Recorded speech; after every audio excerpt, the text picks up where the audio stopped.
দাদা সুজিত বসু রতিন ঘোষ দুজনকে ডাকা হলো, এর আগেও তো রেড হয়েছে। এরা তো যুক্ত মিউনিসিপাল রিক্রুটমেন্ট স্ক্যামে।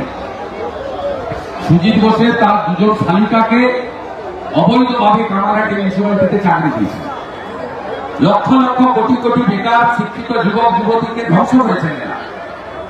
এদের পরিবারের সবাই চাকরি করে। এরা লুট করেছে। রতিন ঘোষ পুরসভার চেয়ারম্যান হিসেবে অন্তত শতাধিক বেআইনি নিয়োগ করেছে মিউনিসিপাল রিক্রুটমেন্ট স্ক্যামে। এদেরকে আর ডাকছেন কেন?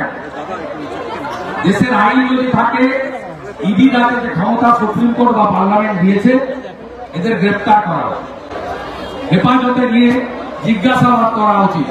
মমতা বন্দ্যোপাধ্যায় এই দুর্নীতির সঙ্গে কতটা যুক্ত, এদের হেফাজতে নিয়ে জিজ্ঞাসাবাদ করলেই বেরিয়ে আসে। আমি ভোটের দিন 2021-এ ভোট হয়েছিল এখানে 1 এপ্রিল দ্বিতীয় দফাতে। আমি ভোটের দিন এসেছিলাম, আমার গাড়িতে পাথর মেরেছে। আমার সঙ্গে থাকা ইন্ডিয়া টিভি রিপোর্টার, তার চোখে পাথর মেরে তাকে প্রায় কার্যত ব্লাইন্ড করে দেওয়ার চেষ্টা করে। ভয়ঙ্কর এরা।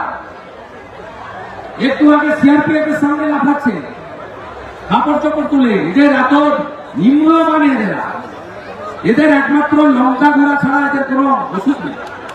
হিসাব তো হবে। এবং নন্দীগ্রামে যাদের বিরুদ্ধে গুরুতর অভিযোগ আছে, আমরা নির্বাচন কমিশনে গুন্ডাদের তালিকা দিয়েছি। এদেরকে যেন 22 এবং 23 তারিখ দেখতে দেওয়া হয়। তার দায়িত্ব ইলেকশন কমিশনকে নিতে। যা করছে ভালো করছে, এর উত্তর পেয়ে যাবে। উত্তর পেয়ে যাবে। এই জন্যই নরেন্দ্র মোদীজি ব্রিগেডে বলেছেন, সবকা সাথ সবকা বিকাশ তো হোগা, সবকা হিসাব भी होगा। একটা শুধু বলে বিজেপির সাথে অনেক লড়াই, আর মালদাতে লড়াই আপনার কংগ্রেসের সঙ্গে কিছু সাথে হবে না। মুর্শিদাবাদে কোথাও কংগ্রেসের সঙ্গে কোথাও হুমায়ুন কংগ্রেস তৃণমূলের উপরে একটা অস্তিত্ব গেলে সেখানে ওসিকে যাত্রীরাই ভাষায় আক্রমণ, একবারে ছবি আছে সেখানে নির্বাচনী কার্যালয় ভেঙেছে। আমি দেখেছি অন্তত প্রামাণিকের উপরে এখানে 700 আক্রমণ করেছে। কালকে আমি যে ভবানীপুরে ঘুরেছিলাম, সেখানেও চিহ্নিত কিছু পুলিশ অফিসার কিভাবে সিভিল ড্রেসে ঢুকে হস্তক্ষেপ করেছে তার অভিযোগে দিয়েছি, সোশ্যাল মিডিয়ায় আমরা পোস্ট করেছি। সব মিলিয়ে চলে যাওয়ার আগে এদের একটা মরিয়া চেষ্টা, মাংস প্রস্তুত।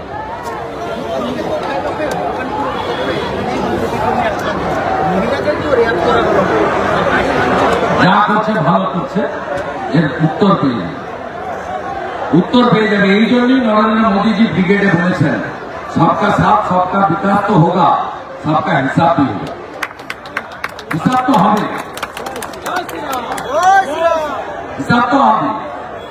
এবং নন্দীগ্রামে যাদের বিরুদ্ধে গুরুতর অভিযোগ আছে, আমরা নির্বাচন কমিশনে গুন্ডাদের তালিকা দিয়েছি।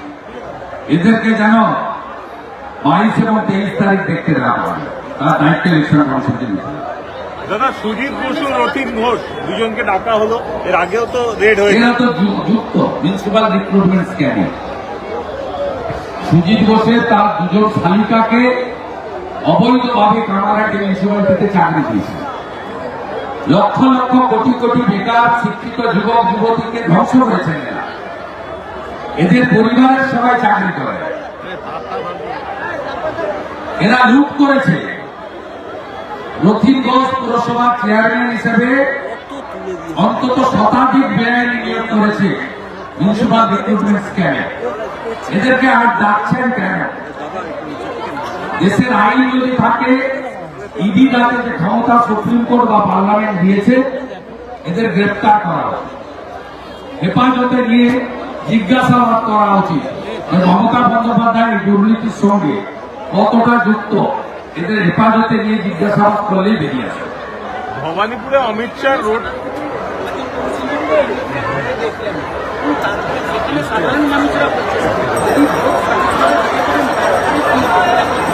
আর এখানে কোপারেটিভের ভোটে 57 বাড়ির হিন্দুদেরকে ভোট দিতে দেয় নাই, সামান্য কোপারেটিভের ভোটে।